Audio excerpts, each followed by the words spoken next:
Hello everyone, फिर से आपका स्वागत है एक नए वीडियो पर। वीडियो काफ़ी ज़्यादा इंटरेस्टिंग होने वाला है क्योंकि इसमें काफ़ी ज़्यादा इंपॉर्टेंट क्वेश्चंस हैं जो आजकल एग्ज़ाम्स में भी आते हैं और लास्ट एग्ज़ाम्स में भी क्वेश्चंस आ चुके हैं इनके। तो इनको हम लोग देखते चलते हैं। अगर आप चैनल पर नए हैं तो लाइक एंड सब्सक्राइब जरूर कर लें क्योंकि आपको कंटिन्यू इसी तरीके का स्टडी मटेरियल यहाँ मिलता रहेगा। तो बिना कोई देरी के स्टार्ट करते हैं। Question number 1, in selecting talent the most important factor to be considered is.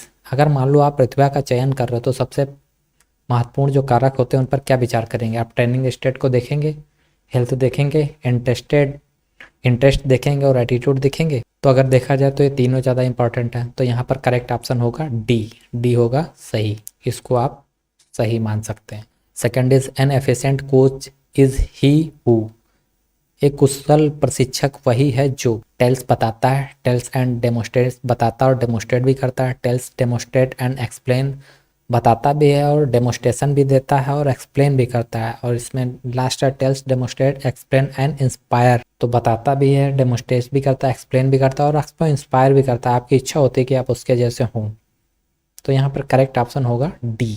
एक कोच होता है, उसमें ये सारी खूबियाँ होती हैं। High attitude training at 8000 feet. 8000 feet पर उच्च ऊंचाई पर प्रशिक्षण। देखो, अगर 8000 फीट की ऊंचाई पर प्रशिक्षण हो रहा तो इसका मतलब क्या है, आपका एंडोरेंस बढ़ रहा है। और एंडोरेंस बढ़ने का मतलब है इनहेंस परफॉर्मेंस। इनहेंस परफॉर्मेंस का मतलब होता है परफॉर्मेंस का बढ़ता रहना या बढ़ जाना।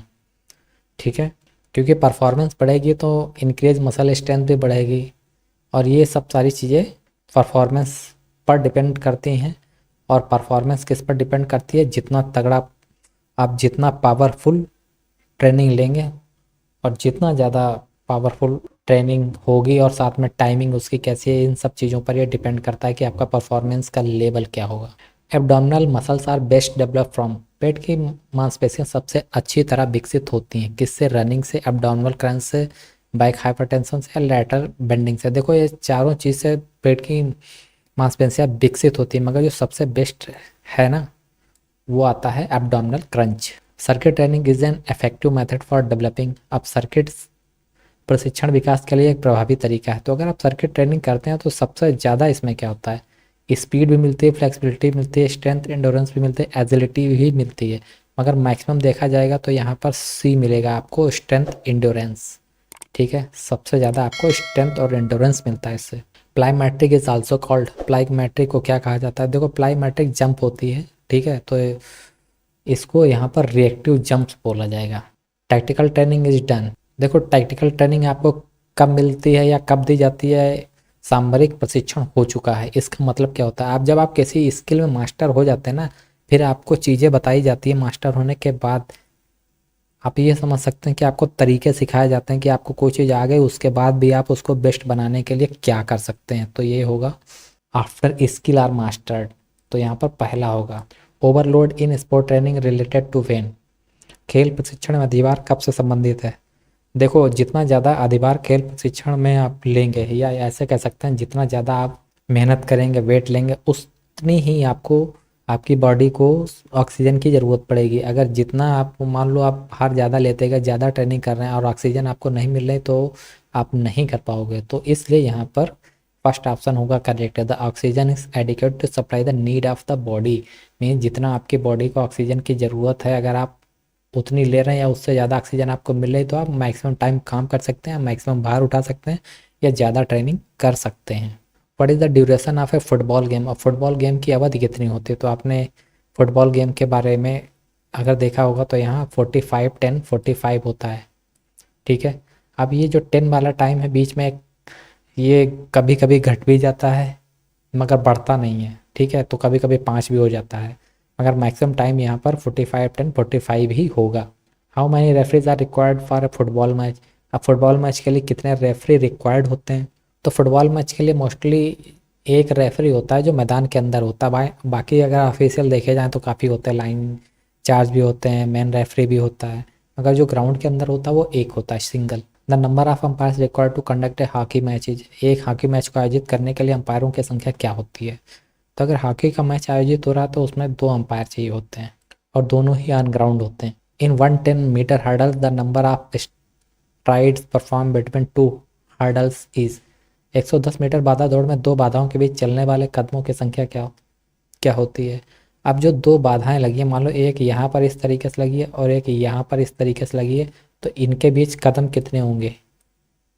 ठीक है, इसके बारे में पूछा गया कितने कदम पड़ने के बाद जंप करेंगे, तो यहाँ पर होगा correct option C 3। In 3000 metre steeplechase the number of water jump is.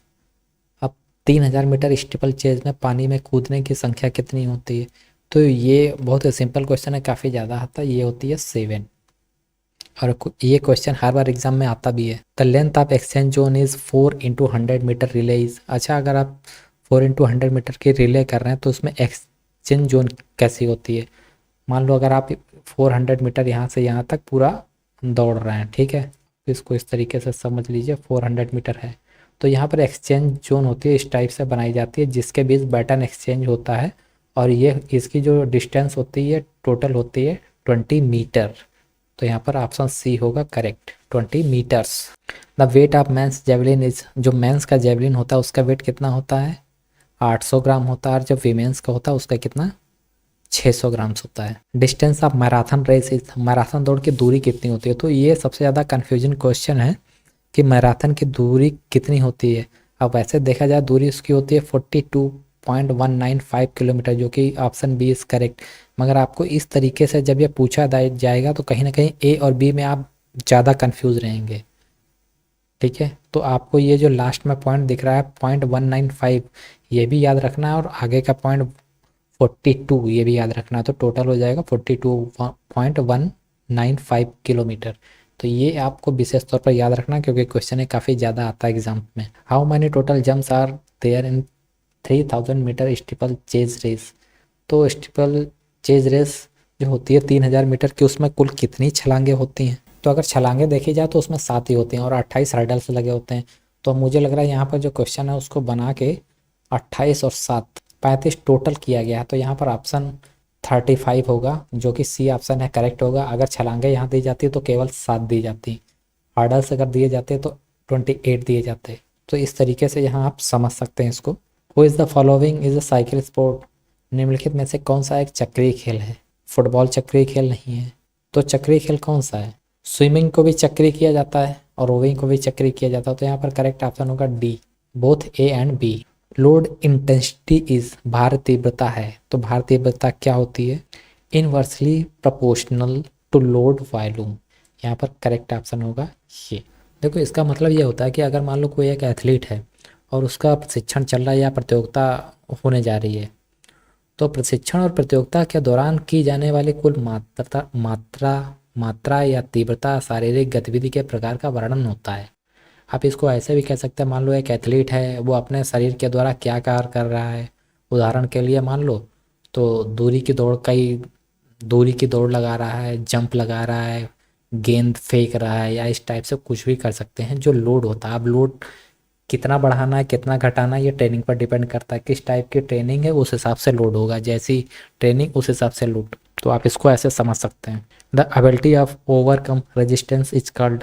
प्रतिरोध पर विजय पाने की क्षमता क्या कराती है। तो जो प्रतिरोध पर विजय पाने की क्षमता होती है उसको बोलते हैं डायनेमिक स्ट्रेंथ। मान लो आप दौड़ रहे हैं और सामने से हवा चल रही, वो आपको रोकने की का काम कर रही है, बहुत तेज हवा चल रही है, आप दौड़ नहीं पा रहे हैं, आपको डिस्टर्ब हो रहा है, तो अगर आप फिर भी स्पीड से दौड़ रहे हैं तो होगी डायनेमिक स्ट्रेंथ। मान लो किसी चीज़ को आप पुश कर रहे हैं और रेजिस्टेंस पावर ज़्यादा, वो चीज़ पुश होने के लिए बहुत मेहनत लग रही है उसको, मगर फिर भी आप कंटिन्यू पुश कर रहे हैं, तो इसका मतलब क्या है, डायनेमिक स्ट्रेंथ आपके पास ज़्यादा है जो आप उसको कंटिन्यू पुश करते जा रहे हैं। तो इस तरीके से ये 20 क्वेश्चन आंसर की सीरीज थी, काफ़ी इंपॉर्टेंट थी। उम्मीद करते हैं कि ये क्वेश्चंस आपको समझ में आए होंगे। तो इन क्वेश्चंस को भी आप पढ़ते चलें अगर आप एग्ज़ाम देने जा रहे हैं। तो वीडियो अगर अच्छा लगा तो इसको लाइक शेयर कर सकते हैं, चैनल को जरूर सब्सक्राइब कर लें। तो मिलते हैं आपसे नेक्स्ट वीडियो में नए टॉपिक के साथ। वीडियो देखने के लिए धन्यवाद। जय हिंद।